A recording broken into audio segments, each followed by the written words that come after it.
कि सांस बनी है आंधी सी तूफान उठाए सीने में, जब तक गुलाम है देश मेरा मौज कहाँ है जीने में। का दिन बहुत पावन अवसर है और हम हिंदुस्तानियों के लिए गर्व की बात है। डिजिटल मीडिया जब से आई है, जिस तरह अभद्र कंटेंट डाल रही है, हवस वाली शब्दों का चयन कर रही है, इस तरह के मीडिया कर्मियों पर एक्शन नहीं लिया जा रहा है। आप लोग देख रहे हैं साहस मीडिया न्यूज और मैं पवन किशोर कुमार, और अभी हम मौजूद हैं रक्सौल विधानसभा क्षेत्र के लक्ष्मीपुर में। और आज 78वां स्वतंत्रता दिवस है, उसको लेकर आज पूरे शहर में झंडोत्तोलन किया जा रहा है। आपको बता दें कि एक स्वतंत्रता सेनानी मदन लाल ढींगर, उन्होंने कहा था कि सांस बनी है आंधी सी तूफान उठाए सीने में, जब तक गुलाम है देश मेरा मौज कहाँ है जीने में। जिस मदन लाल ढींगर को 24 वर्ष की उम्र पे अंग्रेजों ने फांसी के तख्ते पर लटका दिया था। चलिए हम रामबाबू यादव से बात करेंगे, जो पूर्व विधायक प्रत्याशी रह चुके हैं राजद पार्टी से। रामबाबू अंकल जी, आज देश 78वां स्वतंत्रता दिवस मना रहा है, इसको लेकर क्या कहना चाहेंगे? आपके चैनल के माध्यम से सारे देशवासियों को हम बधाई दे रहे हैं कि आज ये महापर्व हम लोग इसको मनाते हैं। बतलाइए कि अभी इस तरह खुशी है, लोगों में हर्ष है, उमंग है, तो देश आज़ाद हुआ होगा उस समय कितना उमंग होगा।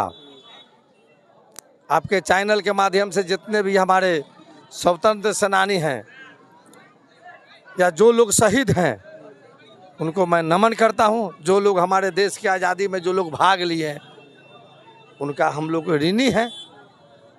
उनके अगर जो पीढ़ी आ रहा है, वो लोग को भी हम लोग नमन करते हैं। आज बतलाइए, सुभाष चंद्र बोस, भगत सिंह, ऐसे अब्दुल कलाम, ऐसे महापुरुष लोग, हम लोग का जो देखिए ना, जो किस तरह लोग के खुशी है, किस तरह महापर्व की तरह हम लोग मनाते हैं।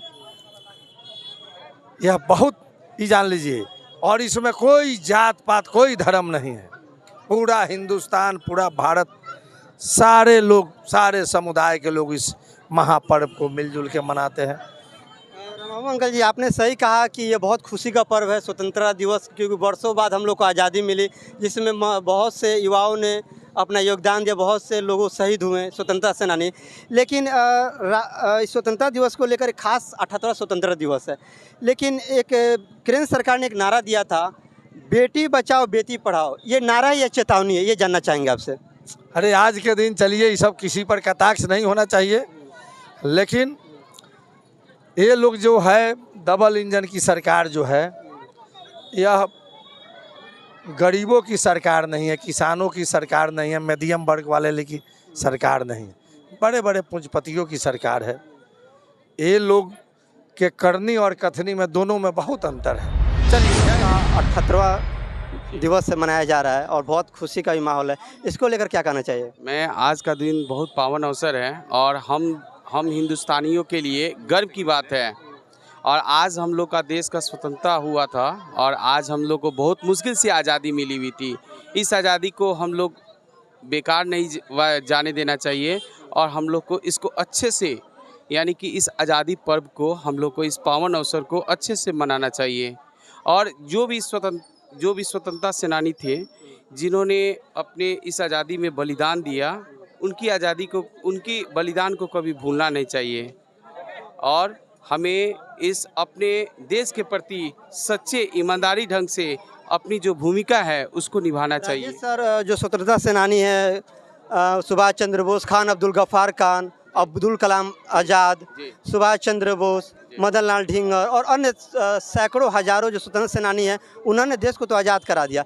लेकिन हम एक सवाल करेंगे इसलिए क्योंकि 78वां स्वतंत्रता दिवस हम लोग मना रहे हैं कि ये जो पश्चिम बंगाल में जो रेप की घटनाएं घटी एक महिला ट्रेन डॉक्टर के साथ, और आए दिन भारत में इस तरह घटनाएं घट रही है, लेकिन जो केंद्र सरकार ने एक नारा दिया था, बेटी पढ़ाओ बेटी बचाओ, लेकिन ये नारा है या चेतावनी, ये जानना चाहेंगे आपसे। ये एक देखा जाए तो मतलब भारत सरकार के द्वारा जो ये नारा दिया गया था, बेटी पढ़ाओ बेटी बचाओ, ये लोगों का एक संदेश दिया था कि लोग अपने स्तर से इस पे लोग अमल करें, यानी कि अपनी बच्चियों को पढ़ाएं कि ताकि आने वाले समय में किसी के मोहताज ना हो सके और वो खुद स्वावलंबी हो सके।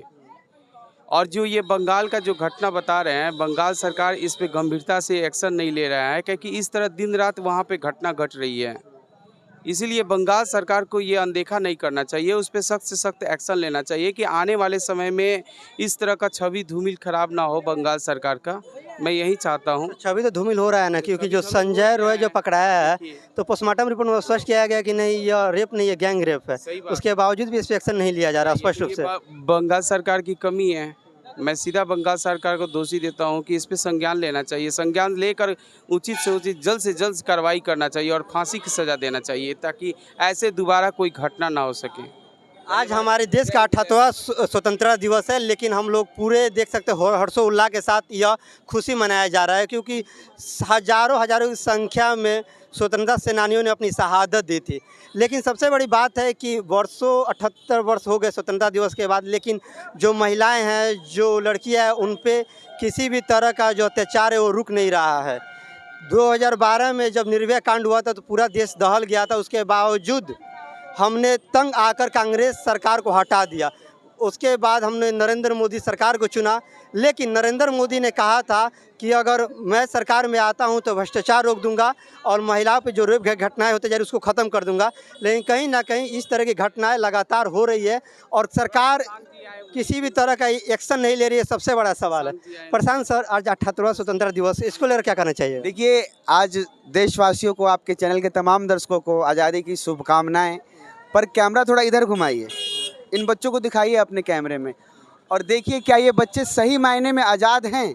इन्हें शिक्षा मिलनी चाहिए, इन्हें चिकित्सा मिलनी चाहिए, इन्हें अच्छा व्यवस्था मिलना चाहिए। इस स्वतंत्रता दिवस पे हम सबकी लड़ाई एक अच्छी व्यवस्था को बनाने की हो। इन व्यवस्थाओं को कैसे समाज में लाया जाए? सरकारें तो बनती हैं लेकिन व्यवस्था नहीं बदलती है। ये बच्चे आज भी ऐसे हैं और कल भी ये मजदूर बनेंगे। इनकी तकदीर को कोई नहीं बदलेगा क्योंकि व्यवस्था जर्जर है। तो सभी देशवासियों से मेरा अपील है कि आइए हम एक बेहतर समाज बनाएं, एक संकल्प लें, एक शिक्षित समाज, एक जागरूक समाज। बहुत बहुत धन्यवाद। एक सवाल रहेगा, आज तो स्वतंत्रता दिवस है, ये आप भी जानते हैं, हम भी जानते हैं और यहाँ पे सभी लोग जानकारी है कि हाँ आज बहुत खुशी का दिन है। लेकिन जो मीडिया, जैसे हम लोग डिजिटल मीडिया हैं, डिजिटल मीडिया का कार्य होता है जो कार्यपालिका हो, न्यायपालिका हो, चाहे विधायिका हो, उन पर नज़र रखना एवं अपना महत्वपूर्ण योगदान है, जिससे हम लोग फोर्थ पिलर कहते हैं, चौथा स्तंभ। लेकिन ये जो डिजिटल मीडिया जब से आई है, जिस तरह अभद्र कंटेंट डाल रही है, हवस वाली शब्दों का चयन कर रही है, इस तरह के मीडिया कर्मियों पर एक्शन नहीं लिया जा रहा है, या जो विपक्षी पार्टी हो, चाहे जो पक्ष में जो भी जनप्रतिनिधि हो, वो इसके लिए आवाज़ क्यों नहीं उठा रहे हैं? देखिए, ये सोशल मीडिया की जो चीज़ें एकदम से वायरल हो जा रही है, जब आवाज़ उठता है तब तक लाखों करोड़ लोगों तक ये पहुंच जा रही है बहुत कम समय में। सरकार को एक नियमित कानून लाना होगा कि ऐसी चीज़ों को लेके लोग जो पोस्ट कर रहे हैं उनके अकाउंट को, आईडी को ब्लॉक किया जाए। जब तक ये डिजिटली कानून नहीं आएगा, बहुत तेज़ी से हमारा देश डिजिटल दुनिया में कदम रख दिया। गांव-गांव में जाए तो लोग जुड़े हुए इंटरनेट के माध्यम से। तो कहीं ना कहीं जब कुछ चीज़ अच्छी होती है तो वो साथ साथ बुराई को भी जन्म देती है। उसी बुराई का नाम ये अश्लीलता है। समय के साथ इसमें निर्णय होगा और कंटेंट वैसे ही डाले जाएंगे जिससे कि इस तरीके की हानि ना हो समाज के बच्चों को और लोगों को। सर ने सही कहा, क्योंकि नियम नहीं है और नियम नहीं होने की वजह से अभद्र भाषा का प्रयोग किया जा रहा है और जो डिजिटल मीडिया है उनके द्वारा भी हवस जैसी शब्दों का प्रयोग किया जा रहा है। कहीं ना कहीं ये समाज में नकारात्मक द्वेष फैलाया जा रहा है, जिससे रेप, दुष्कर्म जैसी लगातार घटनाओं में बढ़ोतरी हो रही है, जिससे सरकार को कहीं ना कहीं सख्त एक्शन लेने की ज़रूरत है। जय हिंद, जय भारत।